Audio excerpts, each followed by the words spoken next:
Hi, my name is Shanna McLaughlin, and I'll be walking through on how to listen to heart sounds. First, have the patient sitting. When listening for heart sounds, the normal sound should be lub-dub, lub-dub. The first sound, S1, is lub. The second one, dub, is S2. Place the diaphragm end of the stethoscope a little bit to the right of the clavicle near the second intercostal space.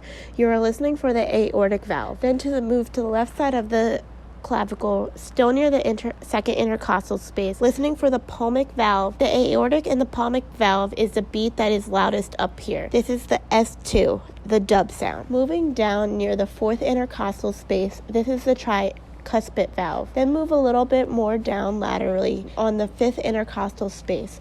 On women, this will be right under the bra line, listening for the mitral valve. The sound of the tricuspid and the mitral valve sound should be louder down. A normal heart sound should be a swishing. This would indicate a murmur. This would be mostly heard near the aortic valve. Other sounds would be an S3, S4 beat. An S4 sounds like tub-lub-dub, tub-lub-dub.